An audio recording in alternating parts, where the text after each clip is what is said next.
क्या आप जानते हैं भगवत गीता में कुल 700 श्लोक हैं, जिसे सुनकर आपकी लाइफ में बहुत सारे बदलाव आ सकते हैं और हर अध्याय में हमारे जीवन का गहन दर्शन छिपा हुआ है।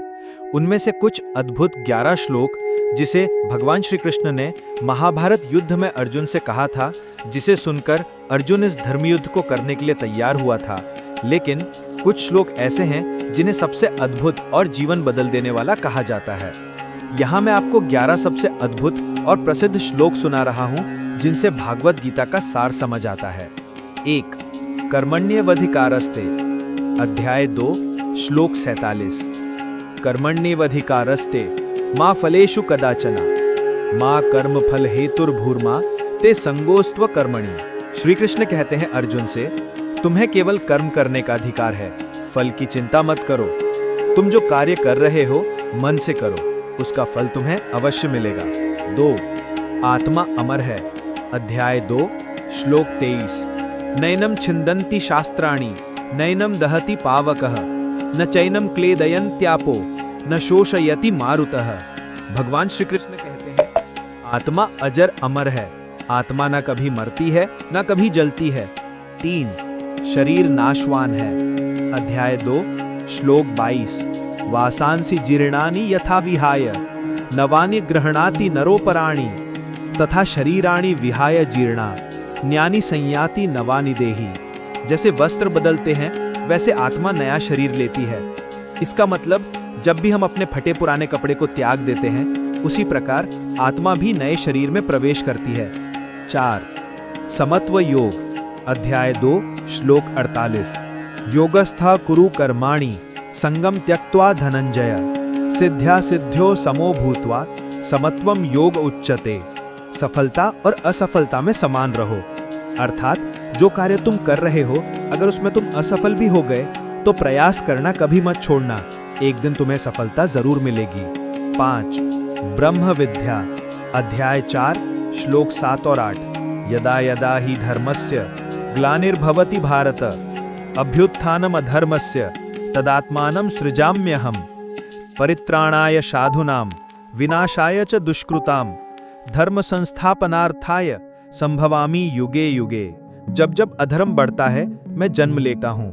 भगवान श्री कृष्ण कहते हैं जब जब इस धरती पर अधर्म बढ़ता है, साधु संतों पर लोगों पर अत्याचार होते हैं, तब तब मैं पृथ्वी पर उनका संहार करने के लिए जन्म लेता हूँ। 6. ज्ञान से पाप नष्ट, अध्याय 4, श्लोक 38। नहि ज्ञानेन सदृशम पवित्रमिह विद्यते तत्स्वयं योग संसिद्ध कालेनात्मनि विन्दति। ज्ञान से बड़ा पवित्र कुछ नहीं, अर्थात आपके पास जितना ज्यादा ज्ञान होगा उतना ही आप एक दूसरे को जान पाओगे। 7वां भक्ति का महत्व, अध्याय 9, श्लोक 22। अनन्याश्चिन्तयन्तु मां ये जनाः पर्युपासते तेषां नित्याभियुक्तानां योगक्षेमं वहाम्यहम्। भगवान श्री कृष्ण कहते हैं जो मेरा ध्यान करता है उसका मैं स्वयं ध्यान रखता हूँ। तुम जो भी करो अच्छा करो, कभी किसी का बुरा न करो, मैं हमेशा तुम्हारे साथ हूँ। 8वां जो भी भक्ति से चढ़ाया जाए, अध्याय 9, श्लोक 26। पत्रम पुष्पम फलम तोयम यो मे भक्त्या प्रयच्छति तदहम भक्ति उपहृतमश्नामि प्रयतात्मनः। भगवान केवल भाव देखते हैं, वस्तु नहीं। भगवान आपसे कुछ चढ़ाने को नहीं मांगते, अर्थात न सोना न चांदी न पैसा, वो केवल आपकी भक्ति देखते हैं। 9वां विश्वरूप दर्शन, अध्याय 11, श्लोक 32। कालोऽस्मि लोकक्षयकृत् प्रवृद्धो लोकान् समाहर्तुमिह प्रवृत्तः ऋतेऽपि त्वां न भविष्यन्ति सर्वे ये अवस्थिताः प्रत्यनीकेषु योधाः। भगवान का विराट रूप, काल का स्वरूप। महाभारत युद्ध में अर्जुन ने भगवान श्री कृष्ण की विशाल रूप को देखकर ही महाभारत का युद्ध लड़ने को तैयार हुआ था, जो देखने में काल के समान लग रहा था। 10वां शरणागति, अध्याय 18, श्लोक 66। सर्वधर्मान् परित्यज्य मामेकं शरणं व्रज अहं त्वां सर्वपापेभ्यो मोक्षयिष्यामि मा शुचः। सब धर्म छोड़कर मेरी शरण में आ जाओ, अर्थात जो लोग बोलते हैं मैं हिंदू हूँ, मैं मुस्लिम हूँ, मैं सिख हूँ, मैं ईसाई हूँ, सब उनके लिए एक समान है।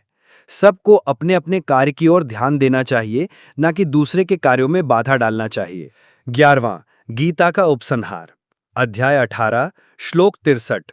इति ते ज्ञानमाख्यातं गुह्याद्गुह्यतरं मया विमृश्यैतदेशेषण यथेच्छसि तथा कुरु। मैंने सब बता दिया, अब तुझे जो अच्छा लगे तू कर।